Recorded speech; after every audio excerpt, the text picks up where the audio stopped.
Hello दोस्तों, आप सभी का राम क्लासेस में स्वागत है। दोस्तों आज हम लोग पढ़ने वाले हैं कक्षा 9 की गणित प्रश्नावली 1.1 संख्या पद्धति। दोस्तों पिछली वीडियो में हम लोग संख्या के बारे में जाने थे। आज उसी संख्या से संबंधित क्वेश्चन को लगाएंगे। तो चलिए जो पहला क्वेश्चन है उसको पढ़ते हैं। क्या शून्य एक परिमेय संख्या है?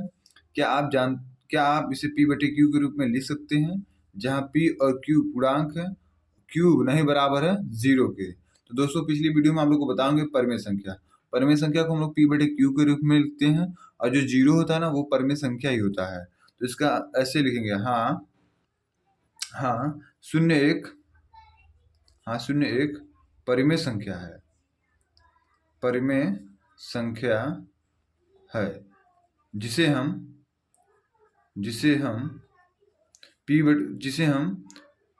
p/q के रूप में लिख सकते हैं। जैसे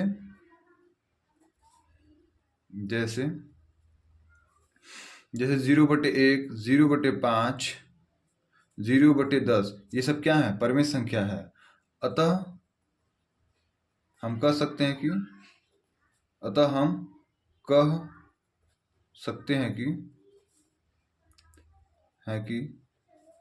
0 एक परिमेय संख्या है। दोस्तों उम्मीद करता हूं आप लोगों को क्वेश्चन समझ में आया होगा।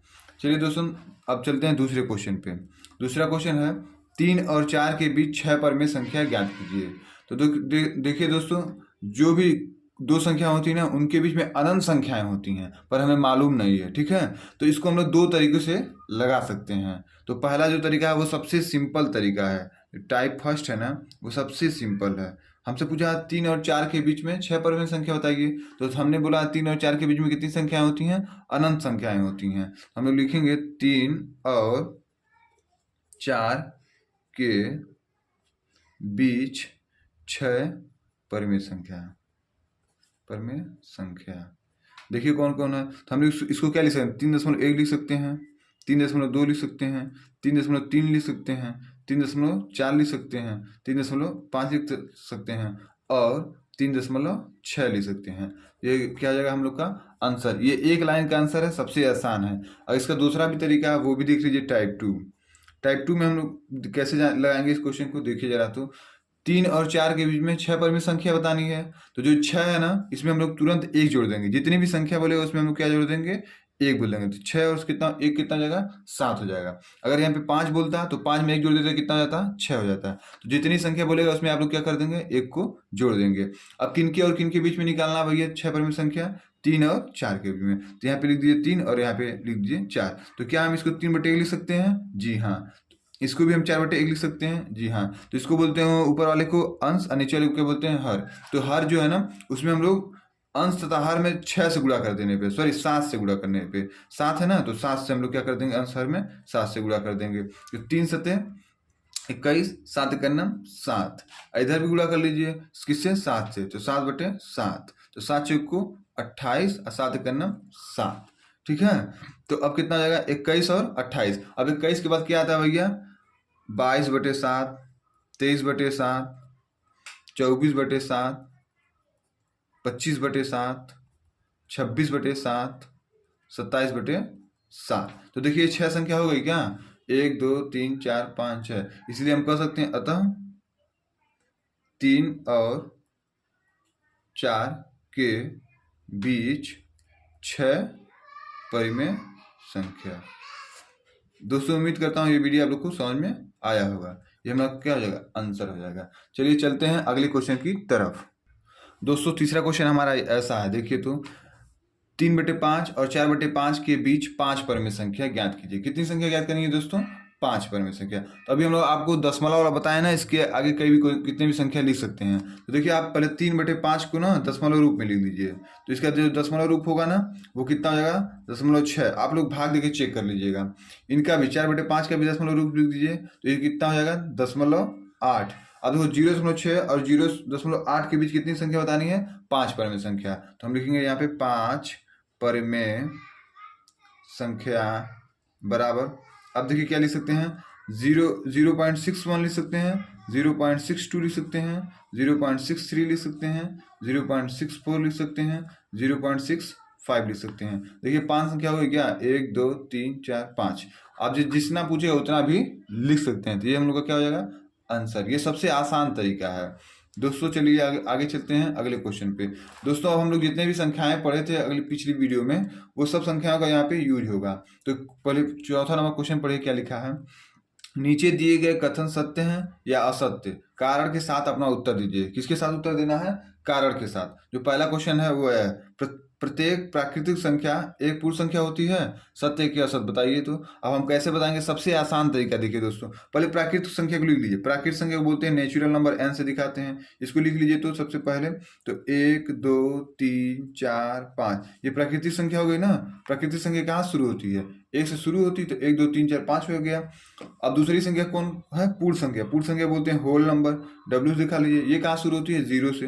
1 2 3 4 5 डॉट डॉट डॉट। देखिए दोनों संख्या सेम है क्या, देखिए यहाँ पे 1 से शुरू है, यहाँ पे 0 से शुरू हो रहा। ये संख्या इसमें मिल रही है या ये संख्या इसमें मिल रही है, तो ये संख्या इसमें नहीं मिल रही है, ये 0 देखिए एक्स्ट्रा आ गया, इसलिए हम क्या बोलेंगे इसे, यह असत्य कथन है। कौन सी कथन है, असत्य।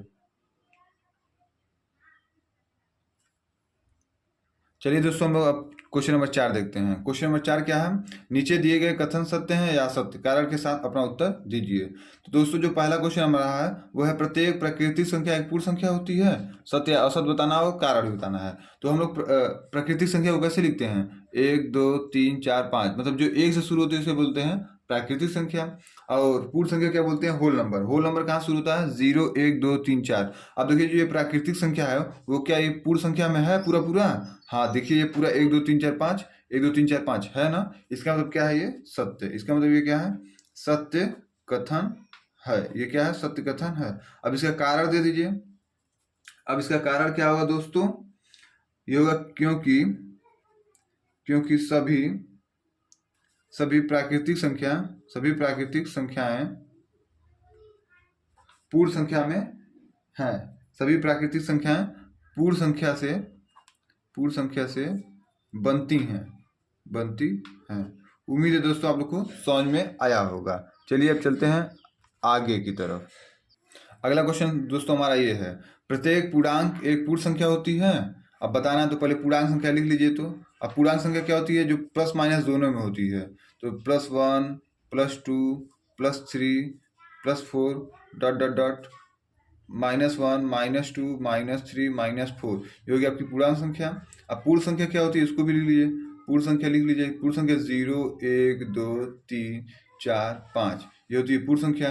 तो देखिए ये जो पूर्णांक संख्या है क्या पूर्ण संख्या मिल रही है, तो देखिए 1 2 3 4 5 6 7 है। ये तो प्लस वाला तो मिल रहा है, ये माइनस वाला मिल रहा है क्या, नहीं मिल रहा है ना, इसलिए इसको क्या बोल देंगे, असत्य है। क्या है, असत्य है, असत्य। अब इसका कारण देख लीजिए। कारण है इसका ऋणात्मक पूर्णांक संख्याएं